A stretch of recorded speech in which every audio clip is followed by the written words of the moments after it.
Hello there, welcome to Critical Reviews. Today I'm going to be taking a look at The Bike Riders.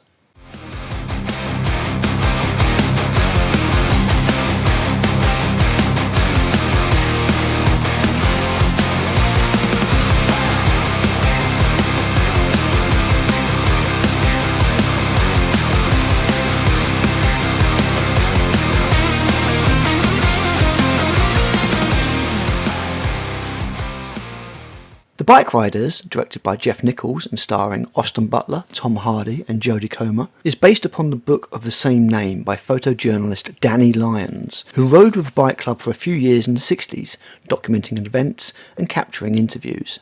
That said, it is very loosely based on it, as much of the narrative is invented, while the dialogue is broadly taken from those interviews. The film sees Johnny, played by Tom Hardy, doing his best Marlon Brando impression, setting up a motorbike club called the Vandals. In the early days, it's all innocent enough fare, misdemeanours and mischief. Johnny's a family man with a job. The club is just his passion.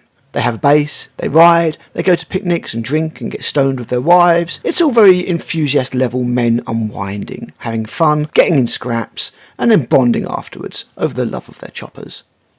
However, in the club is Benny, a young rash rider who lives for the club above everything else. Johnny looks upon him as a younger brother, so when Benny is attacked for wearing his colours in a bar, the nature of the Vandals changes as Johnny starts to take things very seriously.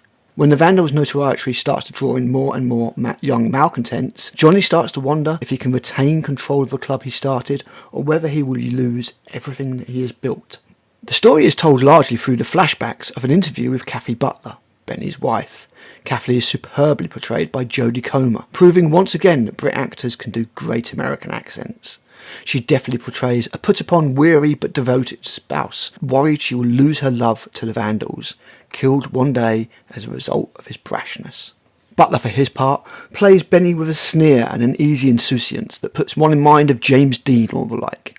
A few words, and softly spoken when he does talk, he is devoted to riding, and it's as simple as that. Though his devotion to the Vandals causes strife in his marriage, he won't quit, and Comer does great work as their relationship is tested time and again. Elsewhere, there are turns from Michael Shannon and Norman Reedus that are fine for supporting roles, and in general, the acting's pretty good. The general ambience of the film is also impressive, with the era being captured authentically and no concessions to modern sensibilities. The club is very much a man's world, and while they might get rides, the girls have no bikes of their own. They are not equals. This is a film full of masculinity and bravado, brawling and boozing. However, it is a film with heart. The relationships and characters seem real and are well realised. Each has facets and little details that bring them to life, and the dialogue, being based on actual recorded conversations, is a highlight of the film.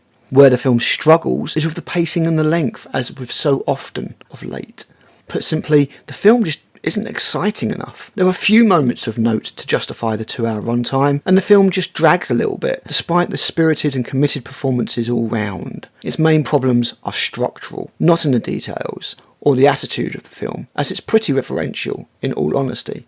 Comer is sensational, Butler and Hardy are good, and nobody puts in a bad shift.